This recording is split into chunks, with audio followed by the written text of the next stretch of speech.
Hello student, welcome to R S academy. आज हम बच्चों की काफ़ी जो प्रॉब्लम्स चल रही हैं क्लास 10th के बच्चों की कि सैम्पल पेपर कौन से परचेज़ करें।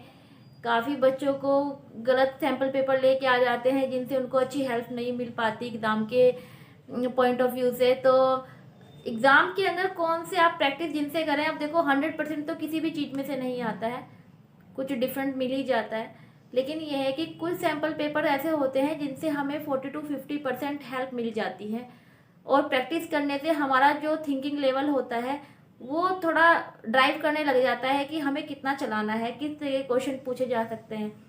तो बच्चों के लिए, क्लास 10th के बच्चों के लिए मैंने ये वीडियो इसलिए बनाई है कि यहाँ से बच्चों को पता चले कि वो किस सैम्पल पेपर से प्रैक्टिस करें, जैसे उनको अच्छी हेल्प मिले और थोड़ा प्रैक्टिस अच्छे से हो जाए।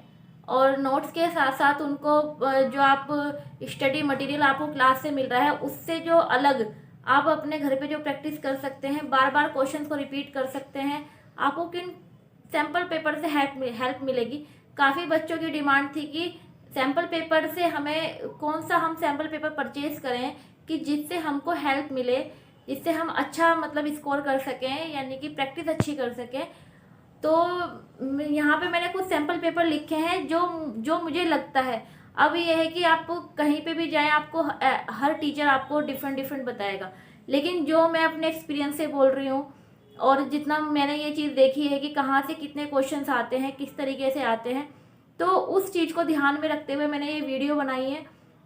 मैं ये नहीं कह रही हूँ कि आपके टीचर जो आपको परचेज करने के लिए जो बोल रहे हैं सैम्पल पेपर की वो गलत है, लेकिन आपको जिससे ज़्यादा हेल्प मिलेगी मैंने उस यहाँ पे उसकी बात करनी है। तो मैंने यहाँ पे कुछ सैम्पल पेपर यानी कि जो ज़्यादा जिसकी रिक्वायरमेंट ज़्यादा रहती है, मैंने कुछ सैम्पल पेपर के नाम लिखे हैं, आप उनको देख सकते हैं। तो ये है ओसवाल का है, हरियंत का है, ऑल इन वन है, एग्जाम आइडिया है, मास्टर।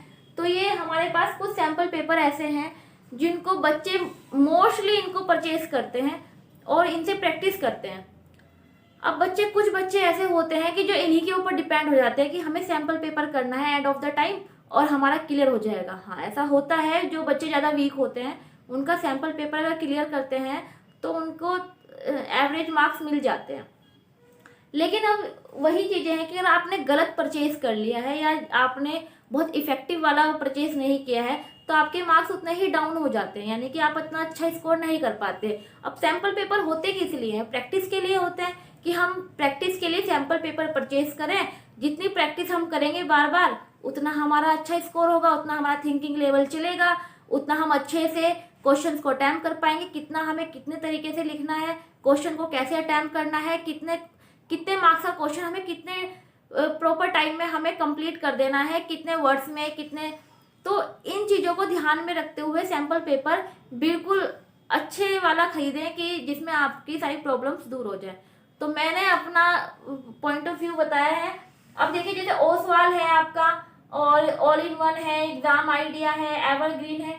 यहाँ से देखने को मिला है मुझे कुछ चीज़ें कि जो ये सैम्पल पेपर है इनके अंदर ऑब्जेक्टिव टाइप ज़्यादा क्वेश्चन है, जबकि 20 से 15 to 20 हमारे ऑब्जेक्टिव टाइप क्वेश्चंस आने हैं। तो हम सारे ऑब्जेक्टिव टाइप क्वेश्चन नहीं कर सकते हैं। उससे अलग जो हमारा 60 नंबर का जो पेपर है वो हमारा सब्जेक्टिव बनेगा। ऑब्जेक्टिव हमारे 20 नंबर का बनना है, तो उसके लिए हम सारे ऑब्जेक्टिव करेंगे। तो ये बेनिफिट नहीं है हमारे लिए कि हम बार बार ऑब्जेक्टिव की प्रैक्टिस कर रहे हैं।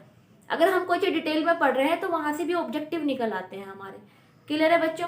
तो इसीलिए क्या करना है आपको कि जितने भी मतलब ये सैम्पल पेपर हैं, ओसवाल का है, एवरग्रीन का है, ऑल इन वन का है, एग्जाम आइडिया है, ये मेरे हिसाब से आपको परचेज नहीं करने चाहिए। अच्छे हैं, अपनी जगह अच्छे हैं, लेकिन ऑब्जेक्टिव टाइप क्वेश्चन ज़्यादा है जिससे आपको इतनी अच्छी हेल्प नहीं मिलेगी एग्जाम के अंदर। क्लास 10 के एग्जाम के पैटर्न की मैं बात करूंगी नेक्स्ट लेक्चर के अंदर कि कैसे कैसे आपसे कितना पोर्शन पूछा जा सकता है एग्जाम के अंदर, किस किस जगह से कितने नंबर का आएगा। और ऑब्जेक्टिव आपके 20 नंबर के आने, तो ऑब्जेक्टिव टाइप वाला आपको सैम्पल पेपर बिल्कुल परचेज नहीं करना है। आपको सैम्पल पेपर परचेज करना है जहां पे आपको सब चीजों के सॉल्यूशन मिले, हर टाइप का क्वेश्चन मिले आपको। जैसे कि मैंने ऑब्जर्व किया है कि जो अरिहंत सैम्पल पेपर है और आपको स्टडी और डायग्राम बेसिस क्वेश्चंस मिलेंगे, यानी कि आपको इतने ज़्यादा क्वेश्चन मिलेंगे केस स्टडी के और डायग्राम बेसिस क्वेश्चन के, क्योंकि केस स्टडी भी आती है, बायोलॉजी में भी आएगी, फिजिक्स में भी आएगी, केमिस्ट्री के अंदर भी आएगी। इसी तरह डायग्राम बेसिस क्वेश्चन आते हैं आपके फिजिक्स, केमिस्ट्री, बायोलॉजी के अंदर भी, कि डायग्राम को देख के आपको उनको लेबलिंग करनी है, उनके फंक्शंस बताने हैं।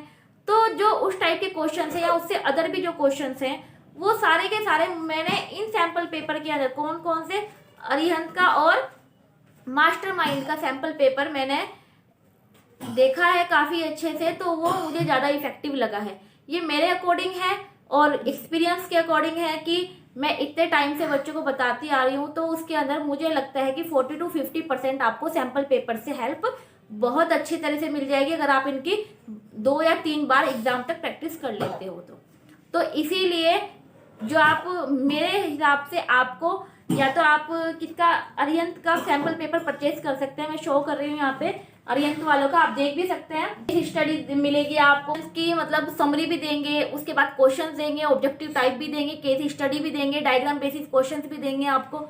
तो मतलब काफ़ी अच्छी, मतलब मुझे ये लगा। तो आप या तो अरिहंत का करिए परचेज, ठीक है, और या फिर आप मास्टरमाइंड का करिए। ये दोनों ही मुझे इफेक्टिव लगे हैं, तो आप इनको देख सकते हैं दोनों को। तो इन दोनों में से आप कोई सा भी कर सकते हैं। क्लियर है बच्चों? तो आप लोगों को यहाँ से काफ़ी हेल्प मिल जाएगी। Okay, thank you.